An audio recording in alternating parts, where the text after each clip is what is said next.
Vamos abrir nossas Bíblias no Evangelho de João. Evangelho de João, capítulo 14. Vamos ler o versículo 1, 2 e 3 e depois a partir do versículo 27. Fazer a leitura, versículo 1, 2 e 3. Não se turbe o vosso coração, crede em Deus, crede também em mim. Na casa de meu pai há muitas moradas, e se assim não fora, eu vô-lo teria dito, pois vou preparar-vos lugar. E quando eu for, e vos preparar lugar, voltarei, e vos receberei para mim mesmo, para que aonde eu estou, é aonde eu estou, não é aonde eu vou estar. Então eu tenho que prestar atenção na palavra de Deus. Para que aonde eu estou, estejais vós também. Verso 27. Deixo-vos a paz, minha paz vos dou, não a vou-la dou como o mundo a dá. Não se turbe o vosso coração e nem se atemorize. Ouviste que eu vos disse, vou e volto para junto de vós. Se me amais, alegrar-vos-eis de que eu vá para o Pai, pois o Pai é maior do que eu. Disse-vos agora, antes que aconteça, para que quando acontecer, vós creiais. Já não falarei muito convosco, porque aí vem o príncipe do mundo, e ele nada tem em mim. Contudo, assim procedo, para que o mundo saiba que eu amo o Pai e que faço como o Pai me ordenou. Levantai-vos e vamos daqui. Vamos orar mais uma vez ao nosso Deus. Vamos ficar de pé. Você que pode ficar de pé, né? Vamos ficar de pé.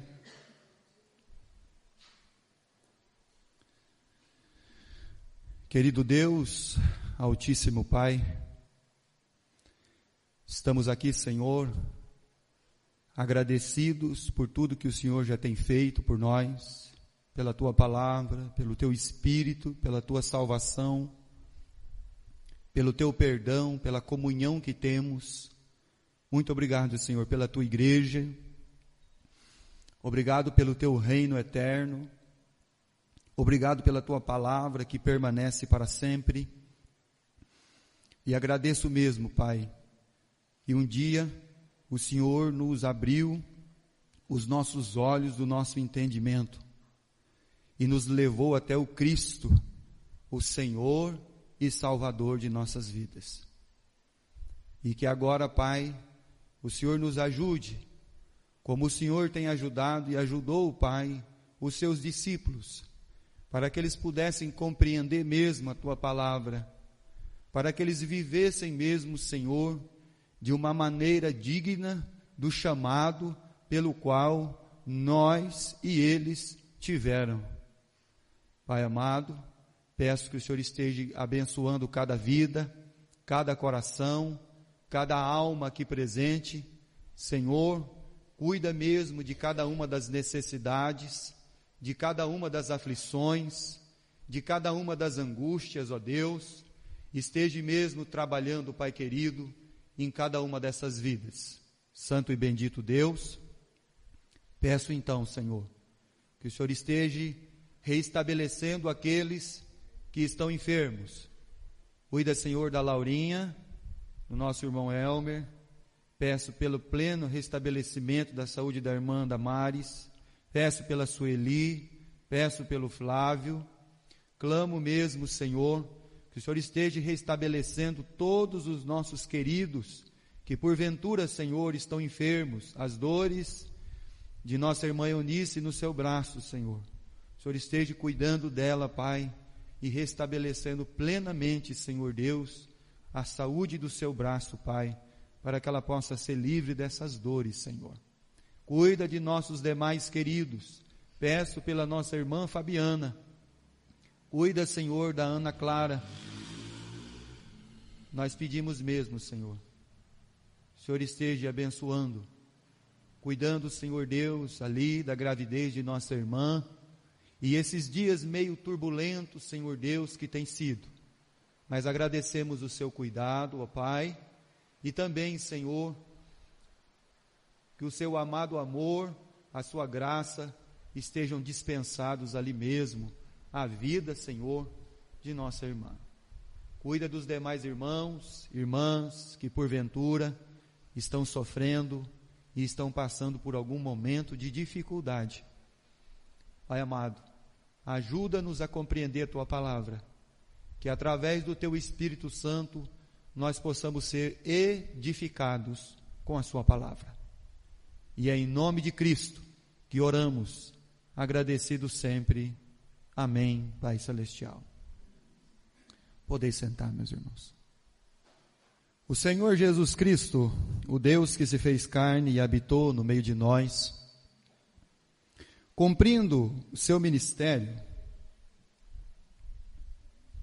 Jesus então, ele cumpre o seu ministério cabalmente. Ele prega, ele ensina, ele não somente prega e ensina, mas com autoridade e com poder. Os milagres de Jesus nunca estão divorciados da pregação da sua palavra. Porque em todo milagre tem que ter uma palavra. E essa palavra muitas vezes, quando você vai lendo as Escrituras e Deus vai abrindo os olhos do seu entendimento, você vai vendo que Jesus ele sempre diz uma coisa: o que eu falo para vocês foi o que eu ouvi de quem? Do meu. Então se o pai olhou para o endemoniado gadareno e disse, sai, o demônio tem que ir. E quem foi que falou? O pai. Mas quem abriu a boca foi o Senhor Jesus. O Senhor Jesus não desassocia, não separa milagre de pregação. Tudo anda junto no ministério de Cristo. Até mesmo a mulher cananeia, o centurião romano, Jesus disse para os seus discípulos, eu nunca vi tanta fé. E o Senhor Jesus nessa caminhada, nessa pregação, com essa autoridade, Jesus pregava com autoridade, porque encerrando o sermão da montanha, os fariseus diziam, ele não somente tem uma sabedoria, mas ele prega com autoridade. Jesus ele pregava mesmo, fazia milagre, e dessa maneira, meus irmãos, era inevitável que as multidões, elas seguissem o Senhor Jesus. E as multidões seguindo o Senhor Jesus, começou então a chamar a atenção de muita gente. Começou a chamar a atenção dos discípulos que andavam com Jesus. Começou a chamar a atenção dos religiosos, os fariseus, os saduceus, os herodianos. Começou a chamar a atenção do Império Romano. Começou a chamar a atenção de todas aquelas ordens revolucionárias que haviam em Israel, principalmente dos zelotes, lutando e querendo lutar por uma liberdade do Israel, do controle, do domínio do Império Romano. E as multidões seguiam Jesus. Capítulo 3 do Evangelho de Marcos. Deixa aí marcado João 14. E vai lá no Evangelho de Marcos, capítulo 3, versículo 7 e versículo 8. Retirou-se Jesus com seus discípulos para os lados do mar. Seguia-o da Galileia uma grande multidão, também da Judéia. Então já são duas. E aí versículo 8. De Jerusalém, da Idumeia, da além do Jordão, dos arredores de Tiro e de Sidom, uma grande multidão, sabendo quantas coisas Jesus fazia, veio ter com ele. Então isso chamou a atenção de quem? Dos discípulos. Até mesmo aqueles que andavam com Jesus, começaram a observar que Jesus tinha uma autoridade, que Jesus tinha um poder, e tinha um poder de movimentar as multidões. Que Jesus, ele não era somente um profeta de poder, ele era um profeta também de palavra. E que isso não ficou dúvida nenhuma, nem para Herodes, nem para Pilatos, nem para os romanos, nem para os judeus, nem para os religiosos, e muito menos para os discípulos. E a pergunta é: por que que o seu coração se turba? Por que que o seu coração, ele se inquieta? Por que que o seu coração, ele vive cheio de perturbação? Nós vamos descobrir por quê. E aí Jesus, arrastando as multidões seguindo o mestre, vendo tudo que Jesus ele fazia. Por exemplo, os discípulos estavam lá olhando. E o que que eles viram? Eles viram Jesus curar um homem no tanque de Betesda, que há quantos anos ele estava lá deitado? 38 anos. O que mais eles viram? Eles viram Jesus multiplicar o pão e o peixe. Eles viram Jesus andar sobre o mar. Eles viram Jesus ressuscitar quem? Lázaro. Eles viram Jesus curar um cego de nascença. Eles estão vendo. A multidão está vendo, todos estão vendo. Eles viram Jesus ter uma autoridade sobre as leis da natureza. Jesus parou o vento e parou também o mar. Então a pergunta é: por que que o seu coração vive cheio de turbulência? Cheio de inquietação? Por quê? Mas isso era o que os discípulos, e não somente eles estavam vendo, mas também os religiosos, os fariseus, as multidões, todos estavam vendo isso.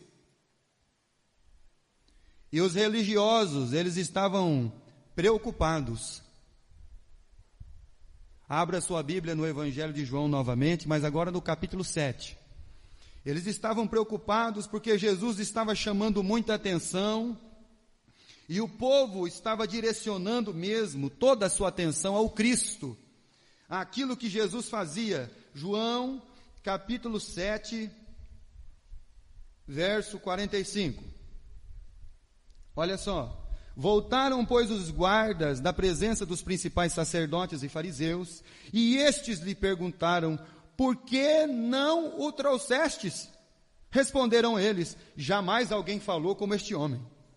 Replicaram-lhe, pois, os fariseus: será que também vós fostes enganados? Porventura creu nele algum dentre as autoridades, ou alguns dos fariseus? Quanto a esta plebe, este povo, que nada sabe da lei, é maldita. Nicodemos, um deles, que antes fora ter com Jesus, perguntou-lhes: acaso nossa lei julga um homem sem primeiro ouvi-lo, ou a saber o que ele fez? Responderam eles: dar-se-á o caso de que também tu és da Galileia? Examina e verás se da Galileia se levanta um profeta. E cada um foi para sua casa. Eles temiam Jesus.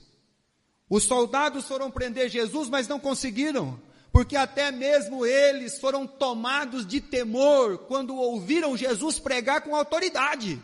E quando viram toda a multidão, eles voltaram para os religiosos: nós não conseguimos colocar a mão nele, porque nós nunca vimos um homem pregar dessa maneira como ele prega. Então, todos estão vendo o que Jesus está fazendo. Por isso que dentro do coração dos discípulos começou a pairar os projetos humanos. Os planos que eles tinham. Planos para quem? Planos para o Cristo. Eles tinham planos com Cristo e para o Cristo.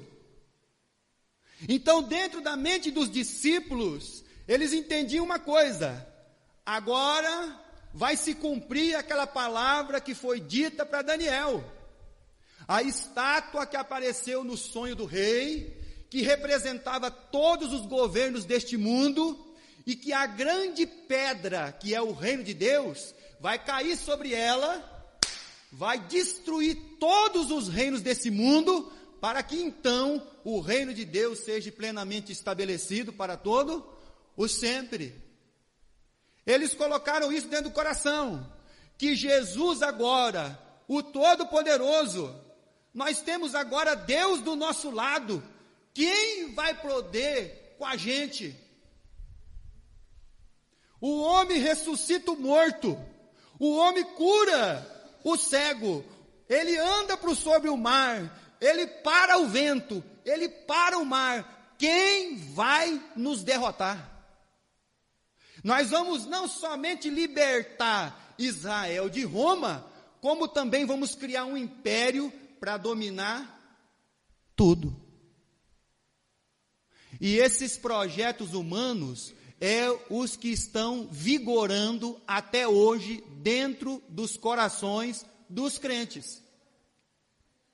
Porque quando o crente pensa em Deus, ele pensa naquele Todo-Poderoso que está a favor dele. E que tudo que ele intentar em fazer com os projetos humanos dele para essa vida, ele vai conseguir. E aí quando você lembra da palavra de Deus, a Bíblia diz assim: se Deus é por nós, quem será contra mim? Não é isso? Ué, é assim. Os discípulos estão desse jeito. Nós temos até um discípulo aqui que é um zelote, ele já anda com a espada na cinta. Nós temos um Simão Bar-Jonas, que também já anda com a espada na cinta, então nós estamos preparados. Nós vamos livrar Israel dos romanos, nós vamos tomar o poder, porque nós temos um Todo-Poderoso aqui do nosso lado. E isso é o que eles estavam vendo. Isso eram os projetos que eles tinham dentro do seu coração. Até então, a mãe de uns discípulos, quando os discípulos ficou meio chateados lá, mãe, eu não sei se Jesus entendeu que nós estamos lá com ele para tudo que vier. Fala com ele lá, mãe. Fala para nós um sentar à direita e outro à esquerda. Eles já estavam até discutindo quem ia mandar no negócio, quem ia tomar conta de tudo. Porque esses são os projetos humanos que nós temos. Enquanto Deus está falando de coisas eternas e celestiais, os planos que nós temos somente são para essa vida. Eu quero perguntar para você, qual é o plano eterno que você tem na sua vida com Deus? E aí os discípulos estão assim, porque estão vendo. Eles estão vendo o que Jesus está fazendo, mas eles não estão ouvindo o que Jesus está dizendo. O grande mal nosso é que ainda nós somos movidos pela aparência. E não movidos por aquilo que nós ouvimos de Deus. A fé não vem pelo... A fé vem pelo... Eles estavam vendo, mas não ouvindo. E isso cria dentro do coração, meus irmãos, dos discípulos. E aí aparece então o porta-voz do discípulo. Quem que é o porta-voz do discípulo? O Pedro. Abre sua Bíblia lá, Marcos capítulo 8. Então aparece o porta-voz dos discípulos para falar com Jesus. Por quê? Porque vamos prestar atenção. Eles estavam vendo o que Jesus estava fazendo. Eles não estavam ouvindo o que Jesus estava falando. Muitas vezes você só quer ver, você não quer ouvir. Capítulo 8, Evangelho de Marcos, a partir do verso 31, o porta-voz dos discípulos, então chamado Pedro, ele vai lá falar com Jesus. Por que ele vai falar com Jesus? Olha só. Então começou ele a ensinar-lhes que era necessário que o Filho do Homem sofresse muitas coisas, fosse rejeitado pelos anciãos, pelos principais sacerdotes e pelos escribas, e fosse morto, e que depois de 3 dias ressuscitasse. Olha só, o nosso Todo-Poderoso está querendo o quê? Morrer. Aquele que vai vencer todas as nossas lutas, porque eu tenho entendimento que Deus vem me salvar de circunstância. Deus, Ele não vem salvar ninguém de circunstância nenhuma.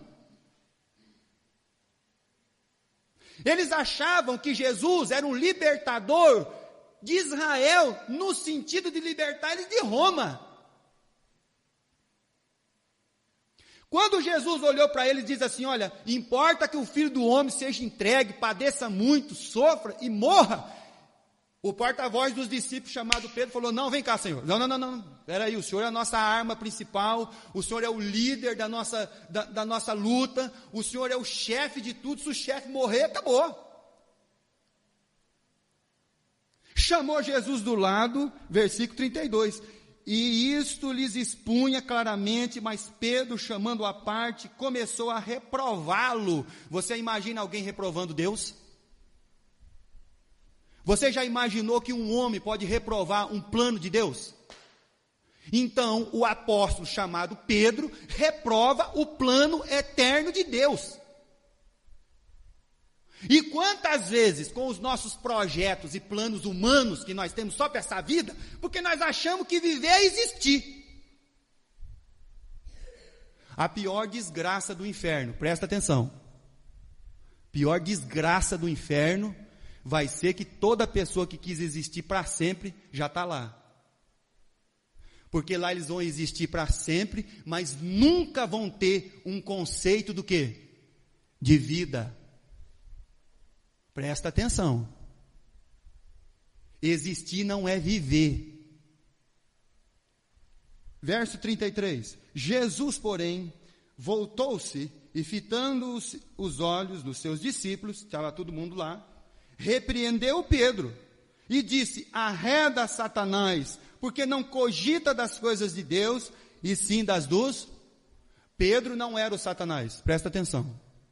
Pedro não era o Satanás, mas naquele momento, tomado de um humanismo, tomado de projetos e planos humanos que eles tinham para Jesus, ele tinha o que dentro dele?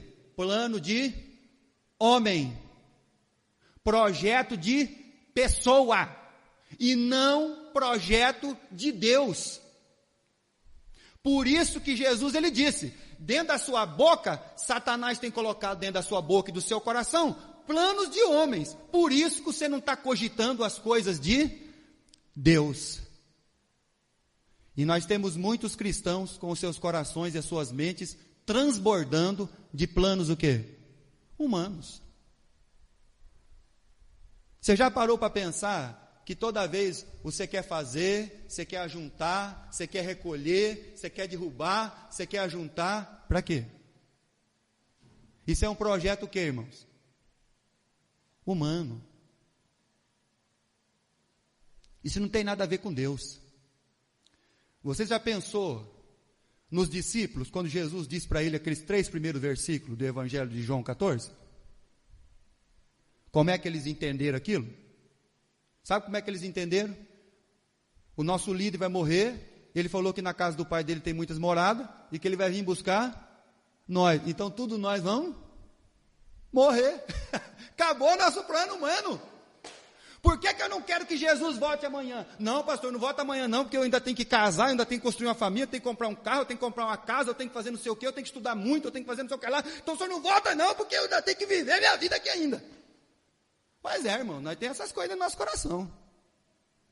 Aí quando você vê os Tessalonicenses, qual foi o problema dos Tessalonicenses? Paulo teve que escrever para eles, sabe por quê, irmãos? Porque depois de 20 anos que Jesus morreu e ressuscitou, eles já estavam esperando Jesus, e eles abandonaram até o serviço, estava todo mundo em casa, não pagava mais água, não pagava mais luz. Aí Paulo falou, gente, vamos trabalhar, senão você não vai pagar quando Jesus vai virar caloteiro. Não, Paulo, nós já estamos esperando Jesus voltar. Não, eu sei que vocês estão esperando Jesus voltar, mas tem que trabalhar. Jesus vai voltar, vai transformar a gente. Fica tranquilo, vai tocar trombeta, vai vir a nuvem. Fica sossegado. Calma o coração. Irmãos, Os homens já estavam com um projeto celestial, e nós estamos aqui depois de 2000 anos que Jesus prometeu voltar, nós estamos esperando ele vir, e os nossos projetos são o quê? Só para essa vida. Aí nós precisamos de um Deus só para livrar nós das circunstâncias, da gente ficar doente, da gente perder o emprego. Aí quando eu perco o emprego, eu preciso de Deus. Quando eu fico doente, eu preciso de Deus. Quando dá um problema lá em casa, eu preciso de Deus. Irmão, eu preciso de Deus para a eternidade, irmão. Não tem jeito. Não tem como você separar as coisas.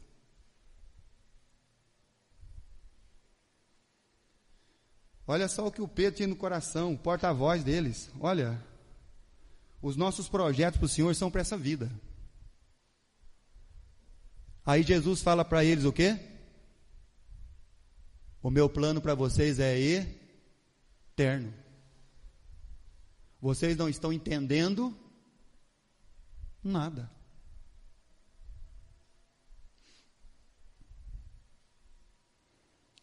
Abra sua Bíblia em Isaías, capítulo 30. Então vocês estão entendendo por que o coração deles estava turbado, irmãos? Por que eles estavam perturbados? Por que o coraçãozinho vivia ansioso, preocupado, inquieto? Aí você senta na frente da televisão, a hora que você sai de lá depois do jornal, você não dorme nem de noite mais, né? Vai acabar a comida, vai acabar o governo, vai destruir tudo, vai acabar com tudo. Aí você liga o rádio, a voz do Brasil, a outra voz, é um falando mal de não sei quem, é um brigando com o governo, porque eu não sei quem não presta. Irmão do céu, se nós for entrar nessa pilha aí, nós vamos ficar doidos. Então vou falar para você, o seu plano que você tem com Deus é eterno. E se você se turbar com essas coisas aí, vou dizer uma coisa para você, é porque todos os seus planos que você tem com Deus são só para essa vida só. Por isso que seu coração vive desse jeito. É por isso que você não tem paz, você não consegue dormir, você não consegue ter um sossego, você não consegue descansar em Deus, você não consegue olhar para os seus filhos e falar assim, não, nós estamos esperando Cristo já. Fica frio, fica tranquilo. E eles estão com o coração turbado por quê? Isaías capítulo 30, versículo 1, 2 e 3. Ai dos filhos rebeldes, diz o Senhor, que executam planos que não procedem de quem? Então eu pergunto para você, o plano seu inclui Deus? Deus está no começo dele? Porque se não está, você está que nem o Pedro. Olha, eles fazem planos que não procedem de mim, fazem aliança sem a minha aprovação, para acrescentarem pecado sobre pecado. Descem ao Egito sem me consultar, buscando refúgio de Faraó, abrigo à sombra do Egito. Mas o refúgio de Faraó se vos tornará em vergonha, e o abrigo da sombra do Egito em... Então, você não adianta buscar refúgio, abrigo no governo, no sistema, na política, tudo que você quiser. Deus está dizendo assim, o seu plano tem que ser, eu tenho que ser o começo do seu plano, o meio do seu plano e o fim do seu plano. Agora, se você buscar descanso no Egito, nesse mundo, você colocar toda a sua confiança em pessoa ou em qualquer outra coisa, você vai passar vergonha. Se você colocar os seus planos na confiança do braço da sua carne, você vai passar vergonha. Aí Deus diz assim, você está acrescentando pecado sobre pecado. E por isso que os seus corações estão tudo turbadinho. Por isso que vocês estão desse jeito. Porque vocês não estão entendendo que os seus planos deveriam ser planos eternos. Que o seu coração já deveria estar lá na eternidade de Deus. Que as circunstâncias dessa vida, apesar de boas ou ruins, elas não deveriam te afetar tanto como te afetam. Porque se os seus planos estivessem em Deus, não estariam neste mundo e nem nos homens. Então você estava com o coração descansado. Abra sua Bíblia no livro de Gênesis, capítulo 13. Então, o que turba o nosso coração? O que turba o nosso coração, o que turbou o coração dos discípulos, foi que eles tinham um projeto para o Cristo, mas que não era nada de celestial, era só humano, era só para esse mundo, era um projeto na carne. Capítulo 13 do livro de Gênesis, versículo 10 e versículo 11. Ora, perdão, não é esse. Então Ló escolheu para si toda a campina do Jordão, partiu para o oriente, separaram-se um do outro. Habitou Abraão na terra de Canaã e Ló nas cidades da campina, e lá armando suas tendas até Sodoma. Um dia o sobrinho se apartou do tio. Eu quero ir para a cidade, tio, quero ir para a cidade grande, porque lá tem oportunidade de serviço, lá eu vou crescer, lá eu tenho oportunidade de ir para frente, lá eu tenho oportunidade, olha, lá minha vida vai melhorar da minha família. O último que falou isso para mim, irmão do céu, acabou com tudo. Última vez que eu vi ele, que ele apareceu na porta da igreja, ele estava chorando, esvaindo em lágrimas. Ele sentou nesses bancos aqui, irmão, tá bom? Mas um dia ele decidiu que ele achou que ele tinha que ir embora porque ele tinha que ganhar mais, porque não estava bom o que ele estava ganhando. Ele só acabou com a família dele todinha. E esses são os projetos humanos que nós temos com Deus.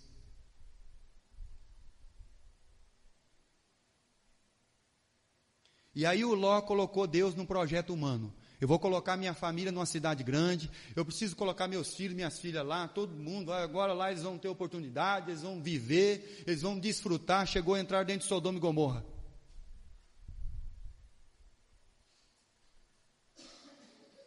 Capítulo 14, versículo 1 e 2. A Primeira Guerra Mundial. Sabe qual foi a Primeira Guerra Mundial? Livro de Gênesis, capítulo 14, versículo 1 e 2. Vamos ler lá. Sucedeu naquele tempo que Anrafael, rei de Sinear, Arioque, rei de Elazar, Quedorlaomer, rei de Elão, e Tidal, rei de Goim, fizeram guerra contra Bera, rei de Sodoma, contra Birza, rei de Gomorra, contra Sinabe, rei de Admá, contra Semeber, rei de Zebuim, e contra o rei de Bela, e este é Zoar. Primeira Guerra Mundial.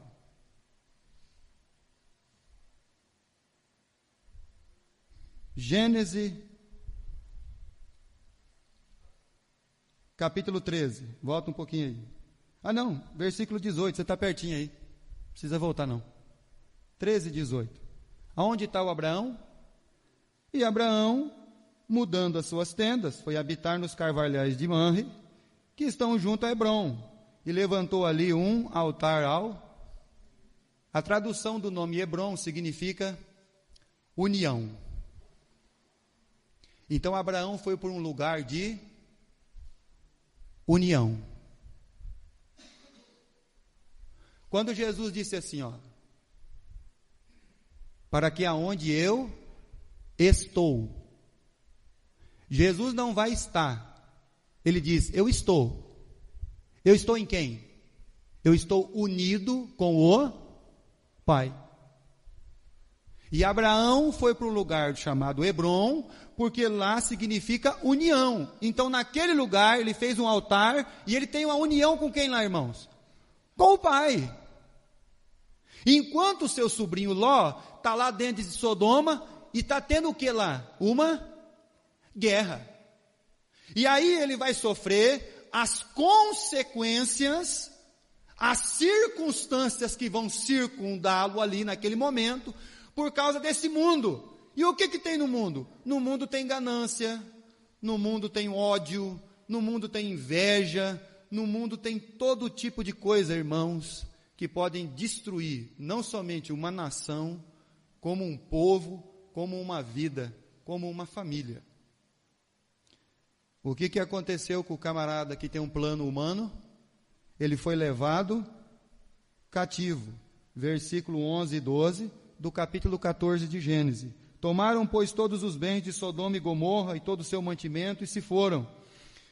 Apossaram-se também de Ló, filho do irmão de Abrão, que morava em Sodoma, e dos seus bens, e partiram. Então esse era o homem que findou um compromisso, achando que Deus tinha um compromisso com as coisas deste mundo. E o coração dele acabou turbado, a família dele acabou sendo destruída, a vida dele virou um verdadeiro inferno, porque os planos que eles tinham para com Deus era só para essa vida.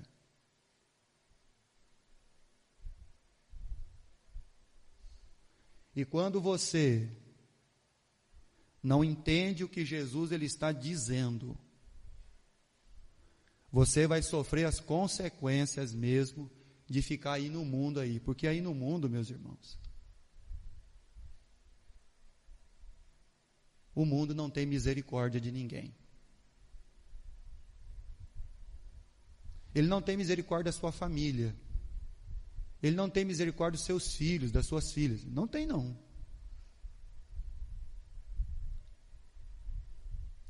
Então, que os nossos projetos sejam projetos que estejam em Deus. Sejam eternos, celestiais. Que Deus seja o princípio, o meio e o fim.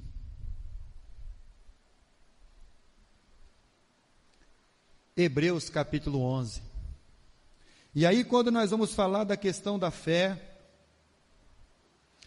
as almas pensam que fé é expectativa de alguma coisa. Fé não é expectativa. Hebreus capítulo 11, verso 1. Fé não é expectativa, fé é certeza. E quando tem um coração cheio deste mundo e de planos humanos, o que você pode criar dentro do seu coração é crença e não fé. Porque fé é certeza. Certeza e convicção daquilo que você não vê. Versículo 1, ora, a fé é a certeza das coisas que se esperam e a convicção de fatos que não se veem. Fé não é expectativa, fé é certeza.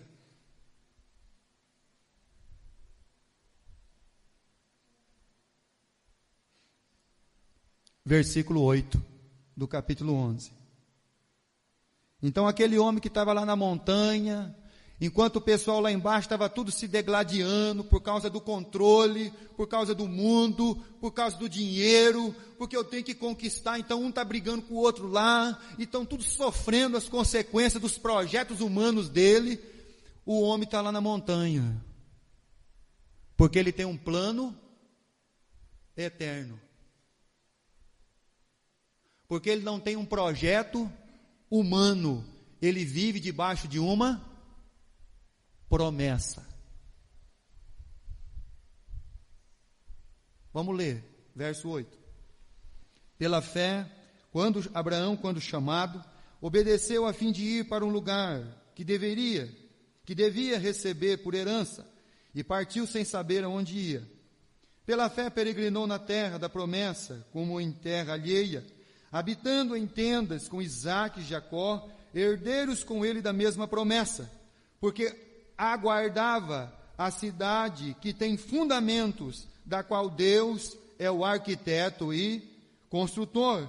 Então, no final do versículo 9, ele diz que esse homem andou pela terra da promessa como em terra alheia, com Isaque e Jacó, debaixo da mesma promessa. Esse homem não tem um projeto de homem, ele tem um projeto de Deus. O problema nosso, irmãos, é que todos os nossos projetos não incluem Deus.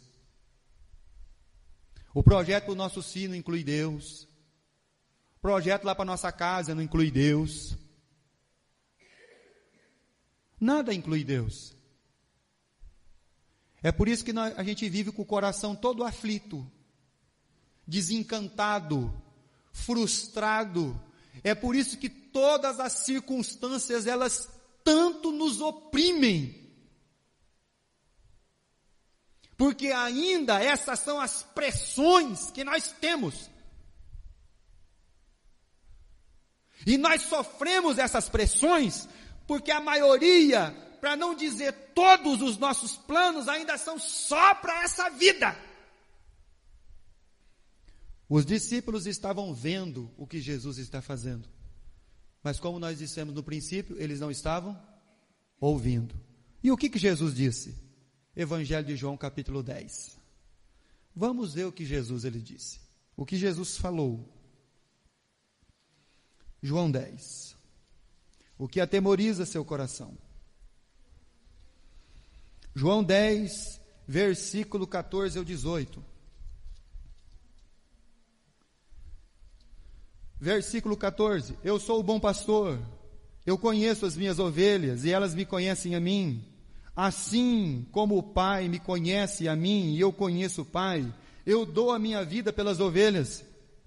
Ainda eu tenho outras ovelhas desse aprisco, que me convém conduzi-las.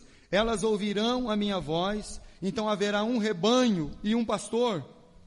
Por isso o Pai me ama, porque eu dou a minha vida para a reassumir. Ninguém a tira de mim, pelo contrário, eu espontaneamente a dou. Tenho autoridade para entregar, também para reavê-la. Este mandamento eu recebi do meu Pai. E isso os discípulos não ouviram. Eles só prestaram atenção que no projeto humano deles, o líder, o todo-poderoso, aqueles que eles estavam contando para vencer todas as circunstâncias humanas da vida deles, ia se entregar, ia morrer. Mas o que eles não prestaram atenção é que esse todo-poderoso tinha tanto poder para entregar sua vida, como também para reassumi-la. Essa parte eles não ouviram, porque eles estavam preocupados só em ver, e não em ouvir.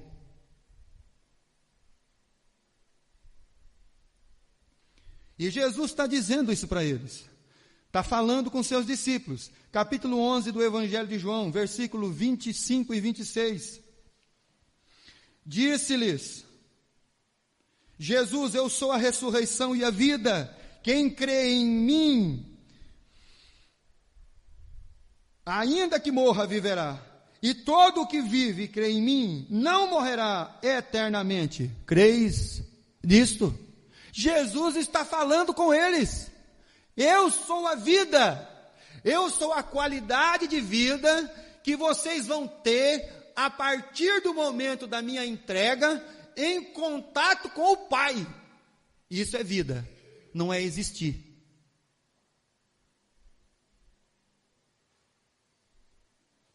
E aí Jesus continua falando para os discípulos. Só que, meus irmãos, Jesus ele diz: eu vou entregar minha vida, eu posso reassumir minha vida, eu tenho autoridade, eu sou a ressurreição e a vida.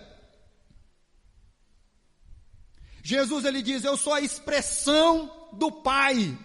Quem me vê a mim, vê o Pai. Jesus falou isso, mas no capítulo 14, Filipe fez a pergunta: Senhor, mostra-nos o... Eles não estavam prestando atenção naquilo que Jesus falou, ou estava falando. Eles estavam mais preocupados em ver com o que eles iam pegar de Jesus e usar Jesus como uma arma para vencer os seus inimigos.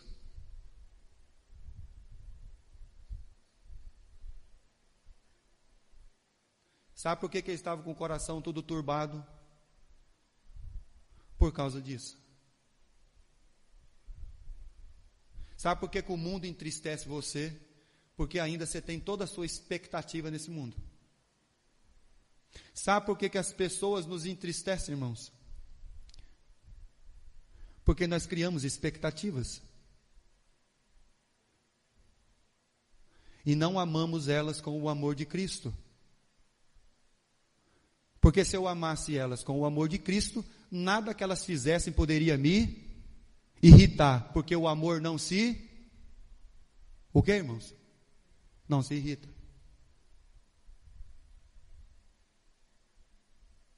Certo? Isso é coisa de Deus na nossa vida, irmãos. Por isso que muitas vezes nós estamos querendo só ver e nunca ouvir.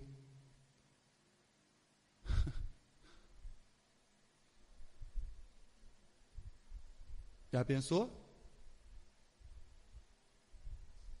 Hã?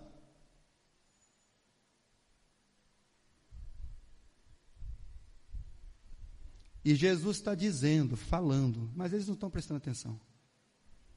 Agora eu quero falar uma outra coisa para vocês que Jesus disse. Jesus já está falando para eles que o líder da revolução, que eles tinham na sua mente, vai entregar a sua vida, ele vai morrer. Aí Jesus fala outra coisa. Capítulo 13 do Evangelho de João, versículo 21. Dita estas coisas, angustiou-se Jesus em espírito e afirmou, em verdade vos digo, que dentre vós, um de vós me trairá. Versículo 38, do capítulo 13. Respondeu Jesus, darás tua vida por mim? Está falando com Pedro. Em verdade, eu te digo, que jamais cantará o galo antes que me negue 3. Agora eu vou falar uma coisa para você, presta atenção. Você está a fim de investir num projeto aonde o líder, que é o Todo-Poderoso, vai entregar a sua vida para ser crucificado, o tesoureiro vai trair e vai se matar, e o porta-voz deles vai negar. Você está a fim de investir nisso aí? Fala para mim, irmão. Presta atenção. O líder vai ser crucificado. O tesoureiro vai lá colocar a corda no pescoço. E o porta-voz, chamado Pedro, vai negar 3.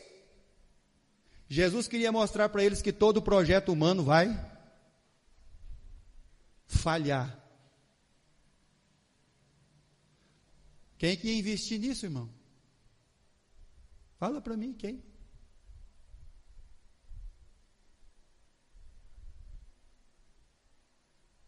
Por isso que o plano de Deus é o que, irmãos?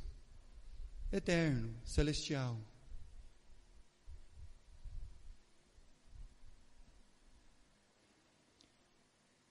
Mas eles não estavam prestando muita atenção. Jesus, ele diz então, olha, na casa de meu pai há muitas moradas, se não fosse assim não vou-lo teria dito, vou preparar-vos lugar. Versículo de número 3, e quando eu for, Evangelho de João 14, versículo 3, e quando eu for e vos preparar lugar, eu voltarei e vos receberei para mim mesmo, para que aonde eu estou, a minha tradução aqui é boa, onde eu estou. Então o Cristo, ele está no Pai.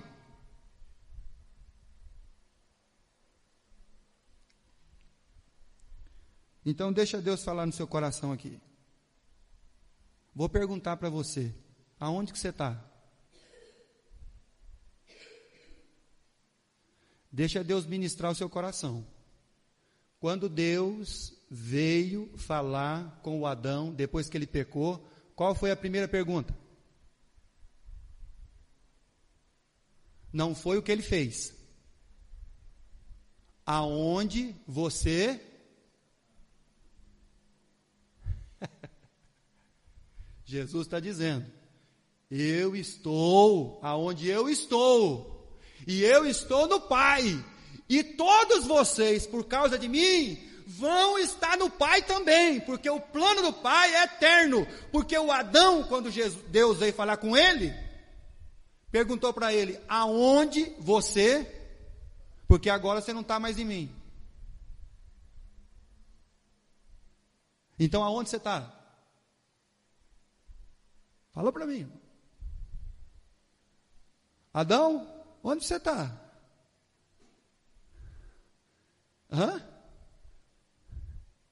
Não é onde você está escondido. O nego pensa que o Adão ficou atrás de uma árvore, escondido de Deus. É brincadeira, irmão. Fala a verdade. A pior desgraça do diabo, meu irmão, é que o inferno é perto de Deus. Porque Deus está em todo lugar. Então a pior desgraça dele é ver Deus pertinho dele, todo dia, sempre. Ou você pensa que ele está longe de Deus? Fala para mim, irmão. Você tem esse negócio na sua cabeça ainda?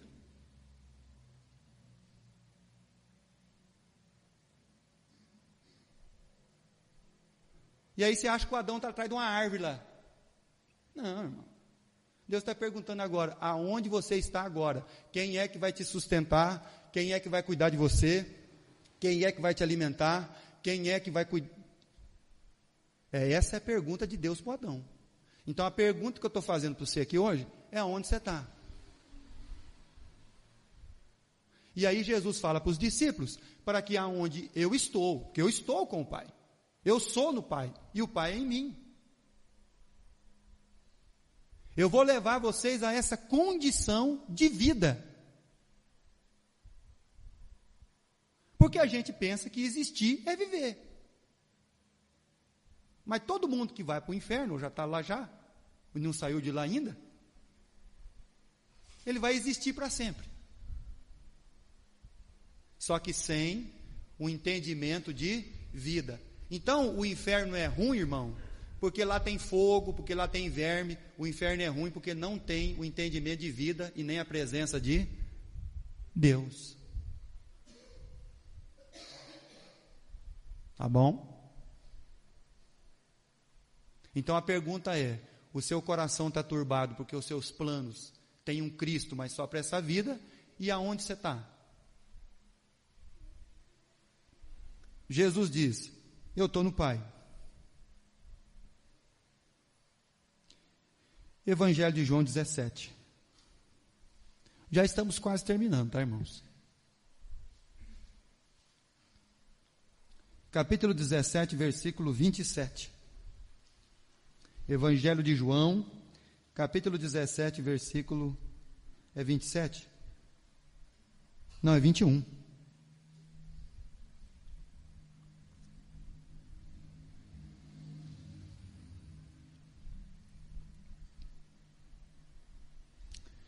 A fim de que todos sejam um, e como és tu, ó Pai, em mim, e eu em ti, também sejam eles um em nós, para que o mundo creia que tu me enviaste. Eu lhes tenho transmitido a glória que me tens dado, para que sejam um como nós o somos. Eu neles, tu em mim, a fim de que sejam aperfeiçoados na unidade, para que o mundo conheça que tu me enviaste e os amaste como também amaste a mim. Pai, a minha vontade é que aonde eu estou,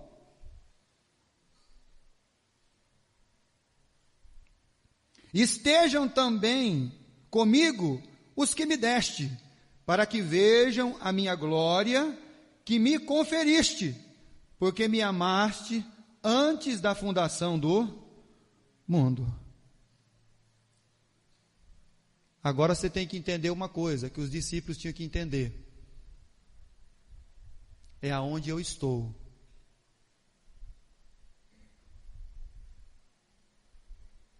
E agora vocês são em nós. Então você entendeu onde você está, irmão? Você está em Deus. Você está no Pai. Então por que os seus planos ainda são para essa vida? Por que o seu coração está todo turbado? Por que tudo te afeta de uma maneira terrível? Porque nós não temos esse entendimento.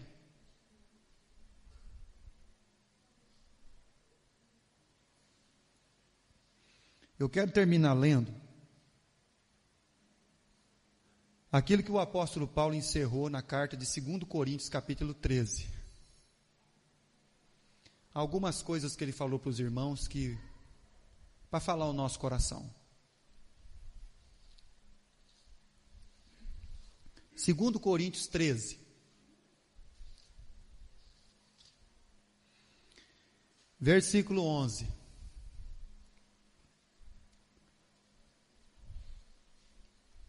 Segundo Coríntios 13, verso 11. Então nosso coração não devia estar turbado, Abraão não tinha o coração turbado, porque o plano dele está debaixo de uma promessa. E a promessa era de quem? De Deus, que apesar dele ter 100 anos e a mulher dele 90, ele olhava para o corpo dele, olhava para o corpo da mulher, e ainda ela podia ter um filho. Porque ele vive debaixo de uma promessa. Versículo 11. Quanto ao mais, irmãos, qual que é a palavrinha aí? Adeus. Estou despedindo de vocês, tá bom? Não vou me ver mais vocês mesmo. Vou lá para Roma. Os camaradas vão me segurar numa masmorra fria lá. Vai vir um inverno. A hora que o cara me chamar, ele vai me colocar na guilhotina. Adeus. Fala para mim qual que é o projeto humano que esse homem tem, irmão. Fala para mim. Quanto ao mais, irmãos, a Deus. Aí ele diz, aperfeiçoai-vos. O que é isso? Quando você pensa em perfeição, você associa perfeição ao quê? A ausência de erro. Mas quem falou para você que perfeição é a ausência de erro?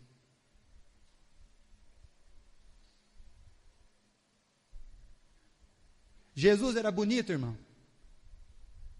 O que a Bíblia fala? Que ele não tinha beleza alguma que atraísse ninguém. Jesus não tinha nem um travesseiro para dormir, irmão. Então ele era feio, pobre e morava longe. Porque quando perguntaram para ele, de onde o senhor veio? Lá de Nazaré. O senhor tem onde dormir? Não, não tem nem onde reclinar a cabeça. Então ele não seria crente para as igrejas e nem muito, né, se fosse para casar, ser genro para sua filha. Não servia para ela, né? Porque pobre, feio e mora longe, tem jeito. Né? Porque o nosso padrão de beleza tem que ser bonito, rico e inteligente. Certo? Amém? Quem é mulher que quer casar com um homem que nem o aspecto de Jesus aí? Um homem de Deus. Fala para mim. Ninguém quer, né? Isso eu estou falando. É complicado, irmão. Porque a gente é movido por quê, irmão? Uma aparência, irmão. Perfeição, quando Deus pensa em perfeição, Deus pensa no seguinte aspecto: Deus é o mesmo ontem, hoje e... Então ele não muda, então ele não se corrompe. Como é que Deus espera que nós sejamos perfeitos, irmão? Fala para mim. É que da mesma maneira que você for aqui dentro da igreja, se é lá dentro da sua casa, se é lá no seu trabalho, se é lá com o seu povo, se é onde você vai, se é a mesma pessoa. Você tem o mesmo agir. Você não se corrompe. Resolvida essa questão. Vamos lá. Consolai-vos, sede do mesmo parecer, vivei em paz, e o Deus de amor e de paz estará convosco. Saudai-vos uns aos outros com ósculo santo. Todos os santos vos saúdam. Isso não é a doutrina, mas seria muito bom, né? Um abraço. Viver mesmo, ó, dar um abraço no irmão, né? Abraçar ele. Oh, irmão, graças a Deus, né? Apesar de todas as coisas que a gente vive nesse mundo aqui, dar um abracinho nele. Oh, glória a Deus. Viver em paz. Que bom, né, irmão?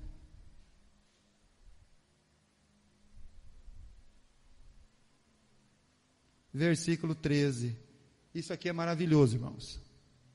Presta atenção. A graça do Senhor Jesus, o amor do Pai e a comunhão do Espírito Santo seja com todos. Isso é desfrutar da onde Jesus está. A graça do Senhor Jesus, o amor do Pai, a comunhão do Espírito Santo. Isso é desfrutar de uma vida e aonde Jesus ele está, no Pai. E agora nós temos o livre acesso para chegar no Pai, porque Jesus diz o quê?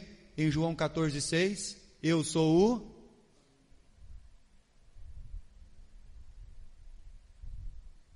Tá bom, irmão? Então, para você chegar no Pai, aonde Jesus está, só tem um caminho. E o caminho é o Cristo.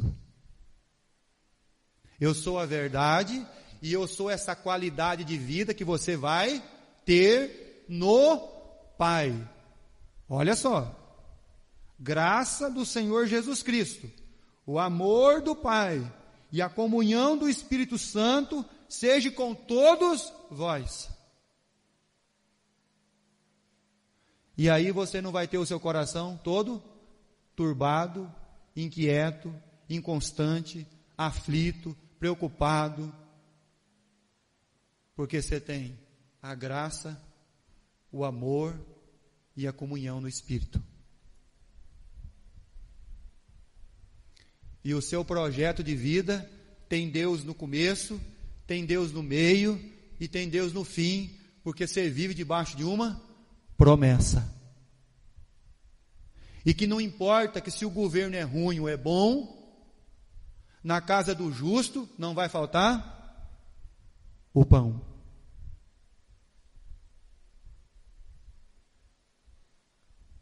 Amém, irmãos?